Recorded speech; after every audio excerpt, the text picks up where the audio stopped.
اب آئیے بلا وقت ضائع کیے ہمارے برادر کبیر مقرر خصوصی حضرت علامہ مولانا سجاد نوری نجمی صاحب قبلہ کی بارگاہ میں میں عریضہ پیش کروں گا کہ حضرت تشریف لائے اور اپنے ناصحانہ کلمات ہم سامعین کے سماعتوں کے حوالے کریں۔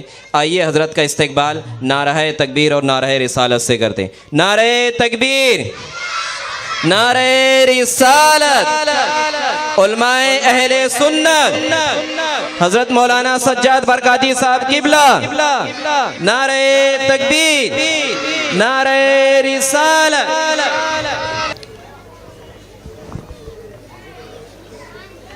الحمد للہ وحدہ والصلاة والسلام علی من لا نبی بعدہ وعلی آلہ وصحبہ الموفین وعدہ اما بعد فاعوذ باللہ من الشیطان الرجیم بسم اللہ الرحمن الرحیم الذین آتیناہم الکتاب یتلونہ حق تلاوتہ صدق اللہ العظیم۔ اسٹیج پر رونق افروز علماء اعظام، بالخصوص اولاد رسول حضرت سرکار سید معاذ اشرف الاشرفی الجینانی مدظ اللہ العالی والنورانی، تمام حاضرین، السلام علیکم ورحمۃ اللہ وبرکاتہ۔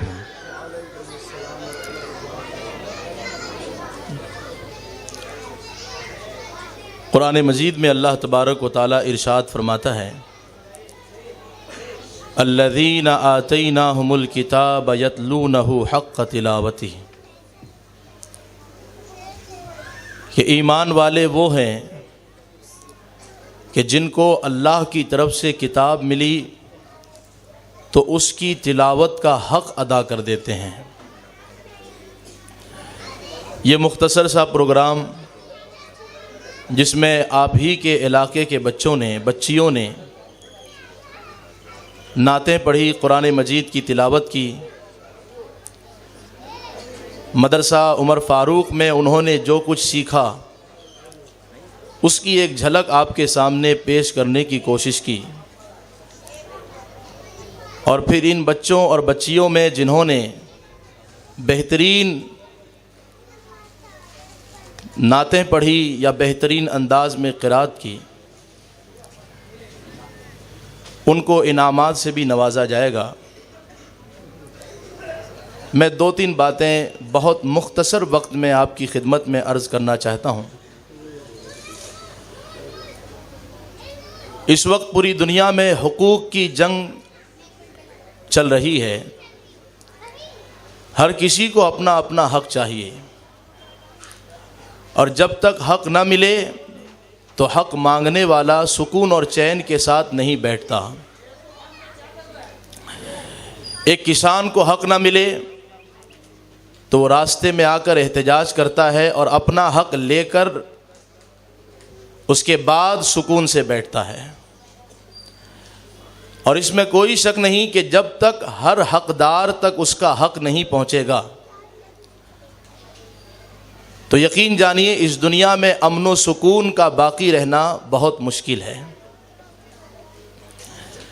خیر، ہر کسی کو اپنا اپنا حق چاہیے،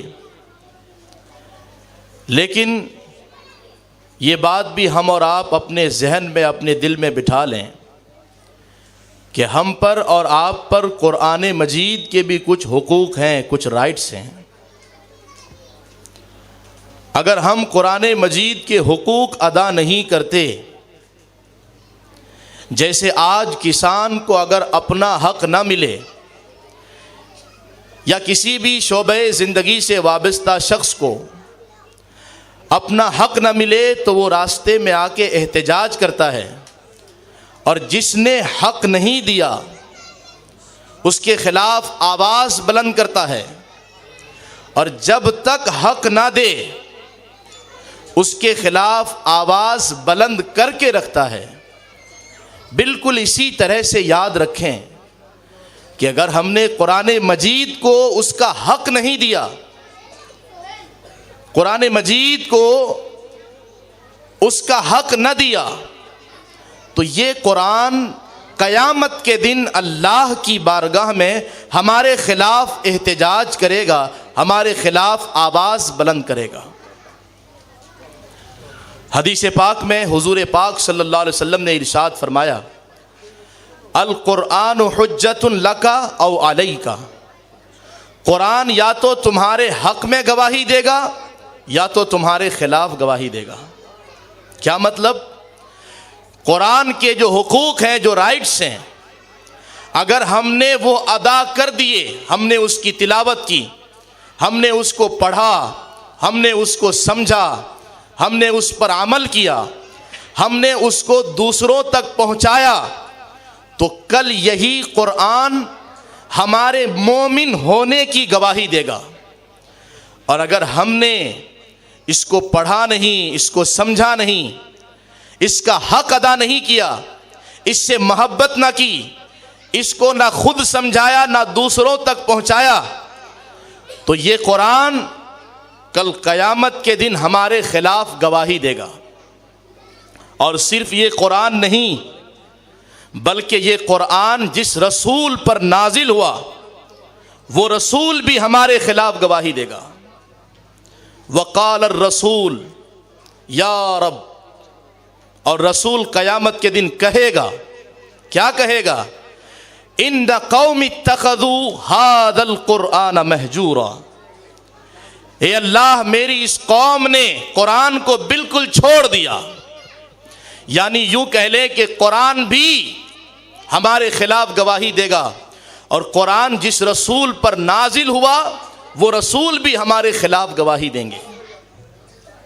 اب آپ سوچیں تھوڑی دیر کے لیے، اگر ہمارے خلاف جنگ کرنے کے لیے، اگر ہمارے خلاف مقدمہ لڑنے کے لیے رسول قیامت کے دن آ جائیں، قرآن آ جائے، تو پھر ہماری بخشش کا کیا کوئی راستہ نکل سکتا ہے؟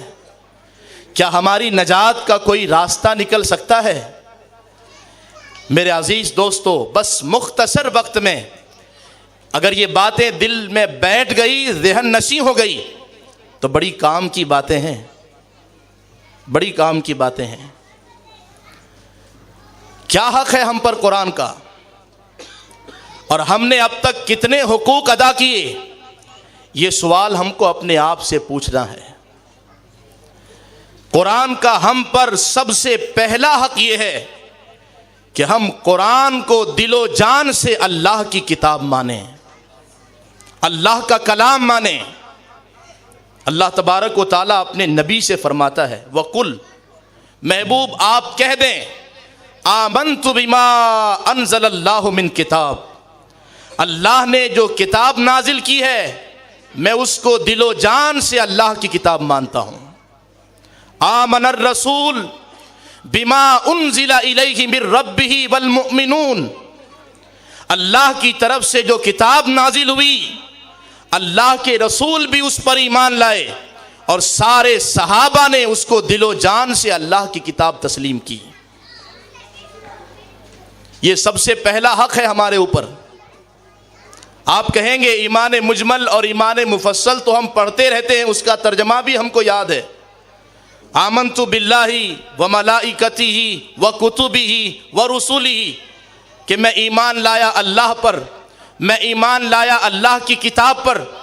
تو ایمان تو ہم نے لایا ہے، قرآن کو اللہ کی کتاب تو ہم نے تسلیم کی ہے، تو پھر اب کیا آپ ہم سے کہہ رہے ہیں یہ حق تو ہم نے ادا کر دیا؟ نہیں نہیں نہیں، کبھی نہیں۔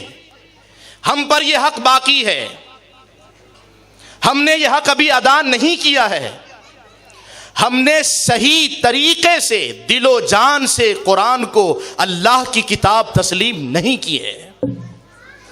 اگر صحیح معنوں میں دل و جان سے قرآن کو اللہ کی کتاب مانتے تو ہم قرآن کے ساتھ ایسا سلوک نہ کرتے کہ قرآن کی تلاوت ہو رہی ہے، کسی کا فون آ گیا یا میسج آ گیا تو قرآن کو اسی حالت میں چھوڑ کر مسجد سے باہر نکل گئے۔ اگر صحیح معنوں میں قرآن کو اللہ کی کتاب مانتے تو اللہ کی کتاب کے ساتھ یہ سلوک نہ کرتے کہ دکان میں جھاڑو لگاتے وقت آڈیو میں سورہ بقرہ سنتے، کہ ادھر سورہ بقرہ کی تلاوت ہو رہی ہے اور ادھر دکان کی صفائی ہو رہی ہے، کیا پڑھا جا رہا ہے کوئی خبر نہیں، کیا تلاوت ہو رہی ہے کوئی خبر نہیں، بس برکت چاہیے، رسم ادا کرنا ہے، بس اسی حد تک ہم نے اپنے آپ کو محدود کر لیا۔ اگر صحیح معنوں میں اللہ کی کتاب قرآن مجید کو دل و جان سے اللہ کی کتاب تسلیم کرتے تو پھر جس طرح بچہ 10ویں میں پاس ہو جائے، فرسٹ پوزیشن پر آ جائے، یا دنیا کے کسی میدان میں، ڈاکٹری کے میدان میں، انجینئرنگ کے میدان میں ہمارا بچہ کامیاب ہو جائے تو جتنی خوشی ہمارے دل کو ہوتی ہے، اسی طرح اگر ہمارا بچہ قرآن پڑھنا سیکھ جائے، قرآن سمجھنا سیکھ جائے، حافظ قرآن ہو جائے، اس وقت بھی ہمیں اتنی خوشی ہوتی، لیکن نہیں ہوتی ہے، نہیں ہوتی ہے۔ آپ کہیں گے ہوتی ہے، میں کہوں گا نہیں ہوتی ہے۔ اگر ہمارا بچہ قرآن پڑھنا سیکھ جائے تو ہمیں اتنی خوشی نہیں ہوتی ہے، لیکن اگر صحیح معنوں میں اس کو اللہ کا کلام مانتے، اللہ کی کتاب مانتے، تو جس دن بچہ قرآن پڑھنا سیکھ جائے، شاید اس دن سے بڑا دن ہمارے لیے اور کوئی دن نہ ہو۔ جس دن بچہ قرآن سمجھنا سیکھ جائے، اس دن سے بڑھ کر اور کوئی دن ہمارے لیے خوشی کا نہ ہو، اگر ہم اللہ کی کتاب قرآن کو صحیح معنوں میں تسلیم کرتے۔ میرے عزیز دوستو، محترم بزرگوں، یہ حق تو ہم پر ابھی باقی ہے۔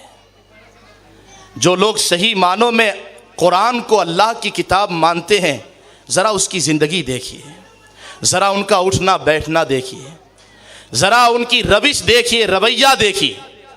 آپ کو بتانے کی ضرورت نہیں پڑے گی، اس کی زندگی کا ہر لمحہ خود گواہی دے گا کہ یہ اللہ کی مقدس کتاب قرآن پر ایمان لاتا ہے، قرآن کو مانتا ہے۔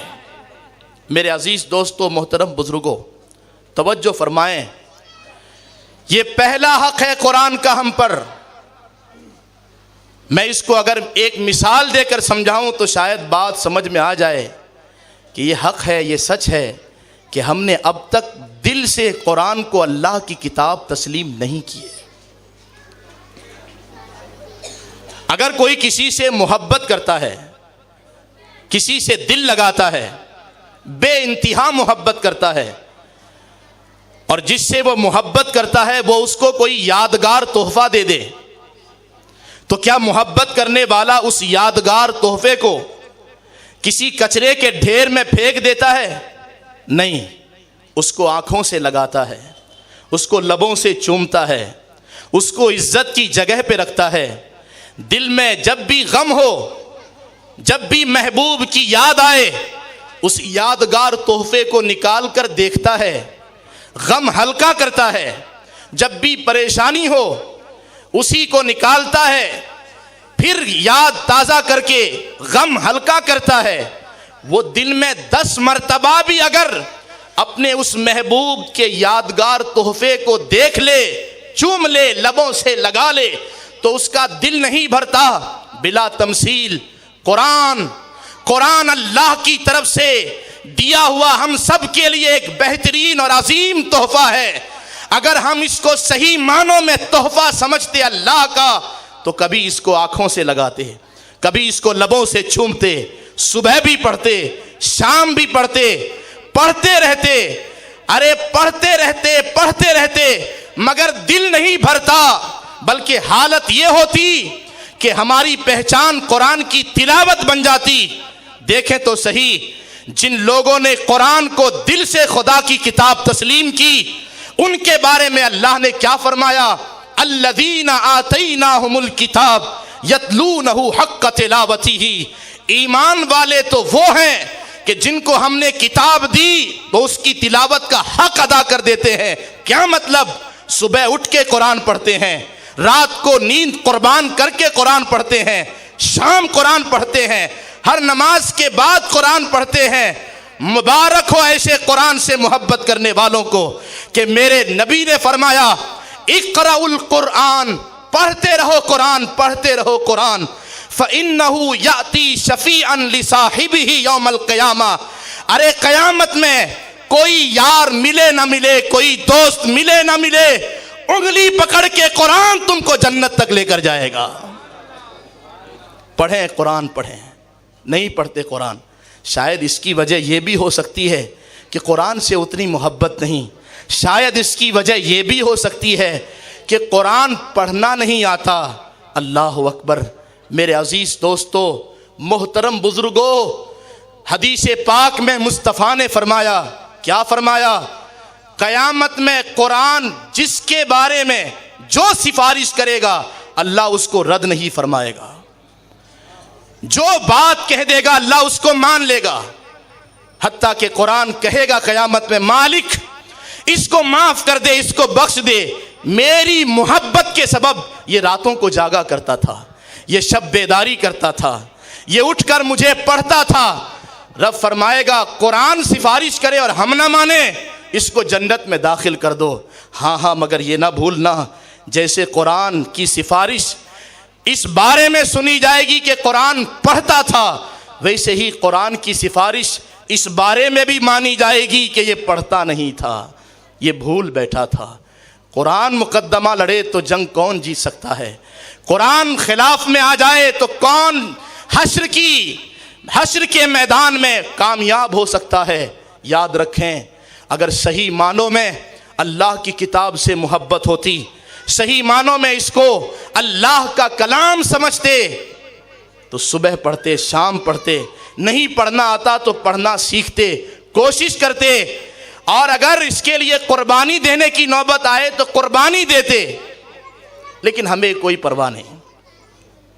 ایک بڑی پیاری بات ایک بزرگ نے لکھی، انہوں نے کہا آج کے دور کے مسلمانوں کی مثال اس طرح ہو گئی ہے کہ جیسے کوئی پیاسا، سخت پیاس لگی ہو اس کو، اور اس کے گھر کے کنارے ٹھنڈا میٹھا پانی کا چشمہ بہہ رہا ہو، وہ اسے چھوڑ کر بدبودار پانی پینے کے لیے جائے، نہ اس سے اس کی پیاس بجھے، نہ وہ پانی اس کو نفع پہنچائے۔ انہوں نے کہا بس اسی پیاسے کی طرح آج مسلمانوں کی حالت ہو گئی ہے کہ قرآن اللہ نے ان کو دیا، یہ میٹھے چشمے کی طرح ہے، مگر اس سے پانی پینے کے بجائے دشمنوں کی نقالی کرنے میں، مغرب کی پیروی کرنے میں، جو قرآن پہ اعتراض کرتے ہیں، اسلام کو مٹانے کی سازش کرتے ہیں، انہی کو اپنا آئیڈیل بنا کر ان کے نقش قدم پر چلنا اپنے لیے فخر کا ذریعہ سمجھتے ہیں۔ بس اسی پیاسے کی طرح ہم ہو گئے کہ جو ٹھنڈا میٹھا چشمہ چھوڑ کر بدبودار پانی سے اپنی پیاس بجھانے کی کوشش کرتا ہے۔ قرآن سے بہتر کوئی کتاب نظام زندگی دے سکتی ہے؟ اسلام سے بہتر کوئی زندگی کا تصور دے سکتا ہے؟ کیا ہو گیا ہے مسلمانوں کو؟ کیا ہو گیا ہے مسلمانوں کو؟ اللہ قرآن میں فرماتا ہے وَمَن يَبْتَغِي غَيْرَ الْإِسْلَامِ دِينًا فَلَن يُقْبَلَ مِنْهُ، میرے بندو وَرَضِيتُ لَكُمُ الْإِسْلَامَ دِينًا، میں نے تمہارے لیے اسلام کو پسند کیا ہے، کیا میری پسند تمہاری پسند نہیں؟ کیا مجھ سے بہترین پسند کسی کی ہو سکتی ہے؟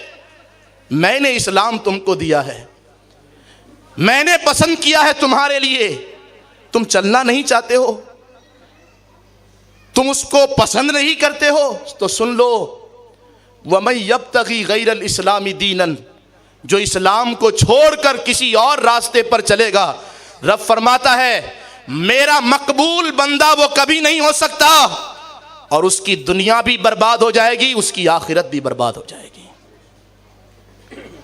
قرآن کا پہلا حق یہ ہے کہ ہم اس کو دل و جان سے اللہ کی کتاب تسلیم کریں، پڑھنا سیکھیں، یہ دوسرا حق ہے، پڑھنا سیکھیں۔ مدرسہ عمر فاروق کو اسی لیے بنایا جا رہا ہے، اس کو ترقی دینے کی کوشش کی جا رہی ہے کہ لوگ قرآن پڑھنا سیکھ لیں، قرآن سے محبت کرنا سیکھ لیں، قرآن سے قریب آئیں۔ آپ کیا آسان سمجھتے ہیں؟ کس کو مرنا نہیں ہے، کس کو دنیا سے جانا نہیں ہے؟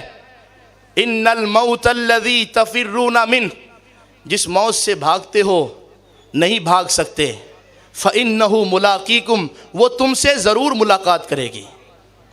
ثم تردون الی عالم الغیب والشہادہ، پھر اس خدا کی بارگاہ میں حاضر ہونا ہے جو غیب چھپی ہوئی چیزوں کو بھی جانتا ہے، ظاہر کو بھی جانتا ہے، اور پھر وہ ایک ایک عمل کا حساب لے گا.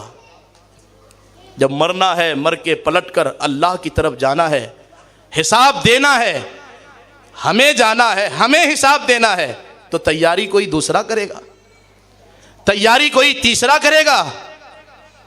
یاد رکھیں اس بات کو. قرآن مجید کا ہم پر دوسرا حق یہ ہے کہ ہم قرآن کو صحیح طریقے سے پڑھنا سیکھیں, حرفوں کو صحیح طریقے سے ادا کرنا سیکھیں, کہاں ٹھہرنا ہے کہاں نہیں ٹھہرنا ہے سیکھ لیں. کیوں نہیں سیکھتے؟ ہر چیز کے لیے وقت ہے. اللہ کی کتاب کو سیکھنے کے لیے ہمارے پاس وقت نہیں. آئیے نا میں آپ کو 2-3 مثالیں دیتا ہوں. آپ قرآن پڑھتے ہیں لیکن کیسا پڑھتے ہیں سب کی بات نہیں کرتا, لیکن جو دکھنے میں آتا ہے میں وہ کہہ رہا ہوں. کسی نے پڑھ دیا ان اللہ علی کل شیء قدیر, قرآن شریف کی آیت ہے. قدیر نہیں پڑھا, قدیر پڑھا, تو معنی کیا ہوگا؟ اگر اس نے قدیر پڑھا جو صحیح طریقہ ہے تو معنی یہ ہوگا کہ اللہ ہر چیز پر قادر ہے. اور اگر قدیر پڑھ دیا تو معنی ہوگا اللہ ہر چیز سے بغض رکھتا ہے. معاذ اللہ رب العالمین. ارے بہت دور نہیں جاتا صاحب, کتنی مثالیں دے کر آپ کو سمجھاؤں. عربی زبان میں جتنے حروف ہیں الف سے یا تک, اگر آپ نے سا کو سین پڑھ دیا, سین کو سا پڑھ دیا, شین کو سین پڑھ دیا, سین کو شین پڑھ دیا, صاد اور سین میں فرق نہیں کیا, ضاد اور دال میں فرق نہیں کیا, زال اور ضا میں فرق نہیں کیا, تو معنی بدل جائے گا. اور صرف معنی نہیں بدلے گا, سوئیے جتنا سونا ہے سو جائیے, کچھ مت کیجیے. فجر میں فرشتے آ کے سب پر کریں, ہم کو کچھ نہیں کرنا ہے. قرآن کا حق ہم سے اب تک ادا نہیں ہو سکا اور ہم غفلت کی نیند سو رہے ہیں. یہ قرآن کل قیامت میں ہمارے خلاف مقدمہ لڑے گا, ہمیں کوئی فکر نہیں ہے. میرے عزیز دوستو, بہت دور کیا جاؤں گا. جو ثنا آپ پڑھتے نا, ثنا کیا پڑھتے ثنا میں؟ سبحانک اللہم وبحمدک تبارک اسمک. اگر تبارک اسمک کو آپ نے تبارک اسمک پڑھ دیا, آپ شاید فرق بھی نہیں سمجھ پا رہے ہوں گے کہ حضرت تو ایک ہی چیز پڑھ رہے ہیں, ہم کو تو فرق سمجھ میں نہیں آتا, لیکن اہل علم کو فرق سمجھ میں آ رہا ہے.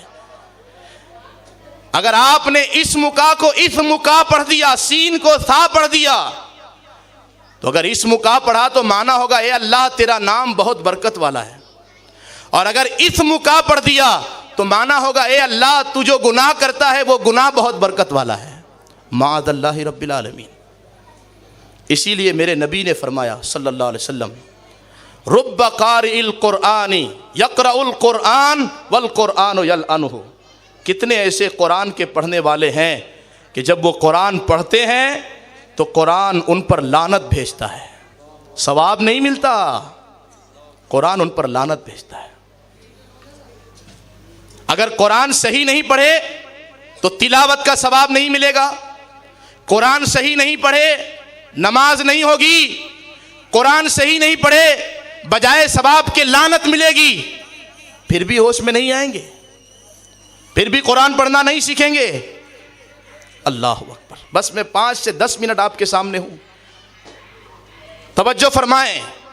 نہ قرآن پر صحیح طریقے سے اب تک ایمان لا سکے, نہ قرآن کو ابھی صحیح طریقے سے پڑھنا سیکھے. بہت ثواب ہے صاحب, قرآن کو سیکھنے کا بہت ثواب ہے. میرے نبی نے فرمایا اگر کوئی قرآن پڑھنا سیکھتا ہے مگر زبان میں تکلیف ہے, تتلاہٹ ہے, نہیں سیکھ پاتا, حرفوں کو صحیح طریقے سے ادا نہیں کر پاتا, میرے نبی نے فرمایا جس کی زبان درست ہو اللہ اس کو سیکھنے کا 1 ثواب عطا کرے گا, اور جس کی زبان میں تتلاہٹ ہو اللہ اس کو 2 گنا ثواب عطا کرے گا. اس لیے ایک تو سیکھ نہیں پاتا لیکن اس کے باوجود محنت کرتا ہے, سیکھنے کا بھی ثواب عطا کرے گا اور تکلیف برداشت کرنے کا بھی ثواب عطا کرے گا. سیکھیے قرآن کو, 1 حرف کے بدلے 10 نیکیاں ملتی ہے, 1 حرف کے بدلے. قرآن کا تیسرا حق ہم پر یہ ہے کہ اگر اللہ کی توفیق سے صحیح طریقے سے پڑھنا سیکھ گئے تو اب سمجھنا بھی سیکھ جائیں۔ کیا یہ ہمارے لیے افسوس کی بات نہیں ہے؟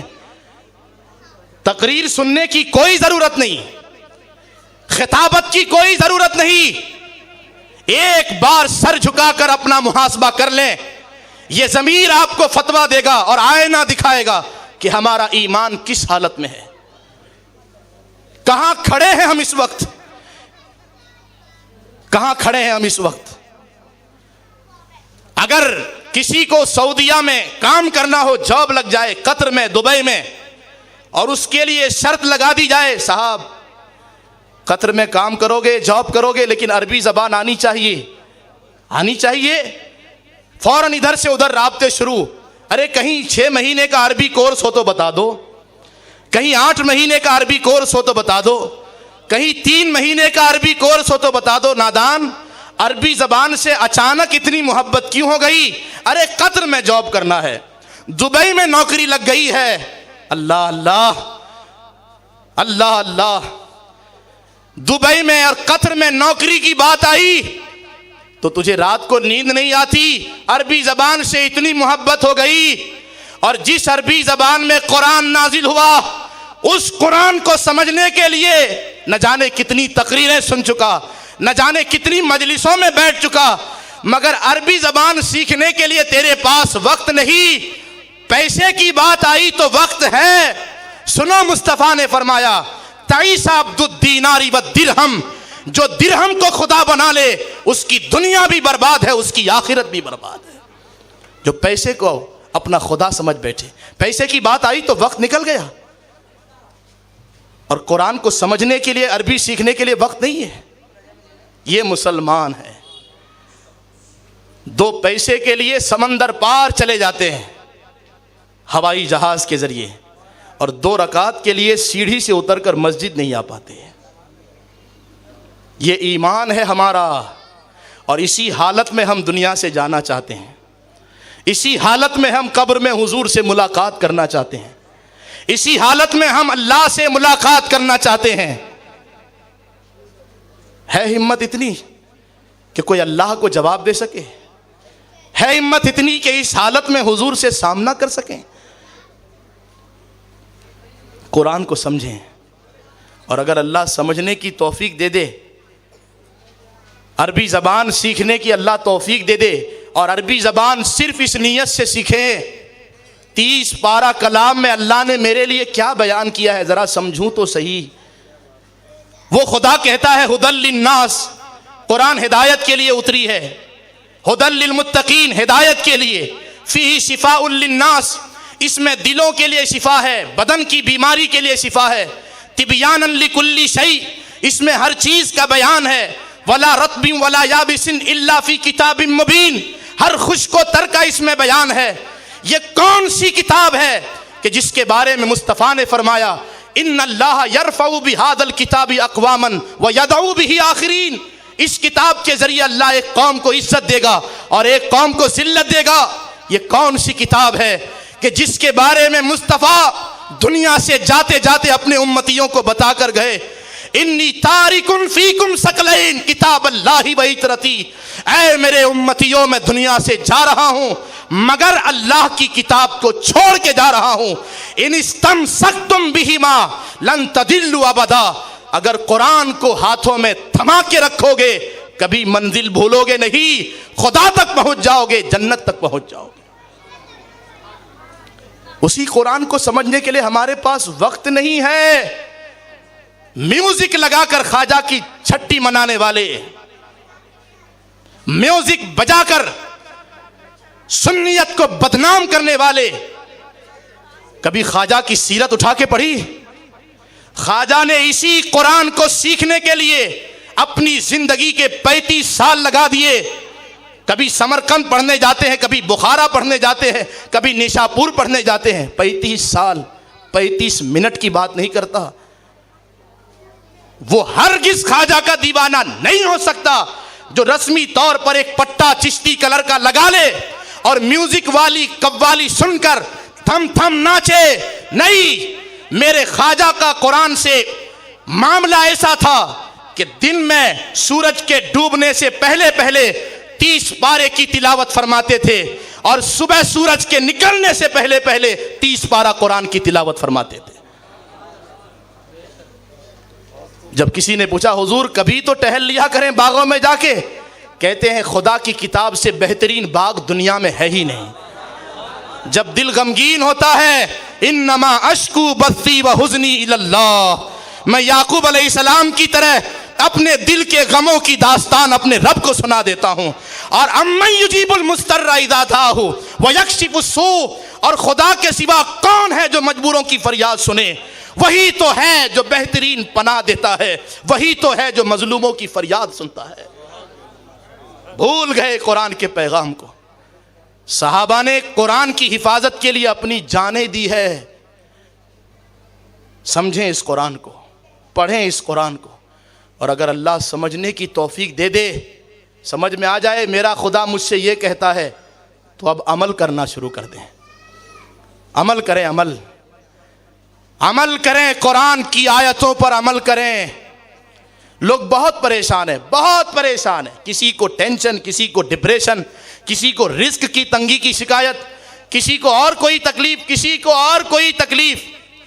ساری تکلیفوں کو ایک طرف رکھو، ساری مصیبتیں، ساری پریشانیاں ایک طرف رکھو۔ آئیے میں آپ کو وہ علاج بتاتا ہوں جس علاج کے بارے میں خدا نے ضمانت لی ہے کہ جو اس کو اپنائے گا اس کو سکون ملنا ہی ملنا ہے۔ خدا نے ضمانت لی ہے۔ وہ کون سا نسخہ ہے؟ الا بذکر اللہ تطمئن القلوب۔ خبردار، ہوشیار، اللہ کے ذکر سے دل کو سکون ملتا ہے، اور اللہ کو یاد کرنے کا سب سے بہترین ذریعہ قرآن کی تلاوت ہے۔ عمل کرے، عمل۔ صحابہ 2-3 مثالیں دیں، بات ختم کر دیتے ہیں۔ عمل، ہم تو سن کے ساری باتیں ادھر سے سنتے ہیں، ادھر سے نکال دیتے ہیں۔ اللہ نے کہا کہ یہ حرام ہے، ٹھیک ہے کوئی بات نہیں، سن لیا، بس بات ختم ہو گئی۔ یہ حلال ہے، یہ جائز ہے، یہ ناجائز ہے، بس سن لیا۔ قرآن کہتا ہے وَهَذَا كِتَابٌ أَنزَلْنَاهُ مُبَارَكٌ فَاتَّبِعُوهُ، اے لوگو یہ برکت والی کتاب جو میں نے اتاری ہے اس لیے تاکہ اس کی روشنی کو دیکھتے ہوئے آگے چلو، اسی کو سامنے رکھ کر آگے بڑھو، اس لیے میں نے قرآن تم کو دیا ہے۔ صحابہ بولیے سبحان اللہ۔ صحابہ کو دیکھیں، صحابہ کو، قربان جاؤں، قرآن کی آیت ہے، توجہ فرمائیے گا۔ قرآن کی آیت، یا ایھا الذین آمنوا لا تدخلوا بیوتا غیر بیوتکم، اے ایمان والو کسی کے گھر میں بغیر اجازت داخل مت ہونا، اور اگر گھر پہ چلے جاؤ فَإِن قِيلَ لَكُمْ ارْجِعُوا فَارْجِعُوا هُوَ أَزْكَىٰ لَكُمْ، اگر گھر پہ گئے اور کسی نے گھر کے اندر سے کہا ابھی چلے جاؤ بعد میں آنا، ابھی ہم مصروف ہیں، تو پلٹ کر چلے جایا کرو، زبردستی کسی کے گھر میں داخل نہ ہونا، یہ تمہارے دل کی صفائی کے لیے بہتر ہے۔ یہ قرآن کی آیت ہے۔ کیا کہا قرآن نے؟ کہہ دیا جائے پلٹ جاؤ تو پلٹ جاؤ۔ صحابہ کہتے ہیں پوری زندگی اس انتظار میں ہم نے گزار دی کہ کبھی وہ وقت آئے کہ ہم کسی دوست کے گھر پہ جائیں اور دروازے پر دستک دے کہ ہم آئے ہیں، اور ہمارا دوست اتفاق سے ہم سے کہہ دے پلٹ جاؤ، اور اس وقت ہم صرف اس نیت سے پلٹیں کہ خدا کی اس آیت پر عمل ہو جائے، قرآن کی اس آیت پر عمل ہو جائے۔ قرآن کی آیت اتری وَلْيَضْرِبْنَ بِخُمُرِهِنَّ عَلَى جُيُوبِهِنَّ، مسلم عورتیں سینے کو دوپٹوں سے ڈھانپ لیں۔ وہ ایمان لاتے تھے قرآن پر، وہ سچے مبلغ تھے قرآن کے، وہ صحیح معنوں میں اللہ کی کتاب کو اللہ کی کتاب تسلیم کرتے تھے، سن کے انتظار نہیں کرتے تھے، ادھر اللہ کا حکم اترا ادھر عمل شروع، اس لیے کہ بغیر اس کے نجات مشکل ہے۔ آیت اتری، آخری بات، دوپٹوں سے عورتیں اپنے سینوں کو ڈھانپ لیں۔ کچھ غریب عورتیں تھیں، ارے وہ دور تو بڑا سہانا تھا صاحب، اللہ کے رسول کے صحابہ کی شان بھی بڑی نرالی، صحابیات کی شان بھی بڑی نرالی. وہ تو ان کے بچے ایسے ہی تھوڑی شہید اور غازی پیدا ہوتے تھے، وہ تو سالن کے تیار ہونے سے پہلے 3 پارہ قرآن پڑھ لیا کرتی تھی. وہ بڑے نرالے لوگ تھے، خیر البریہ تھے، بہترین لوگ تھے.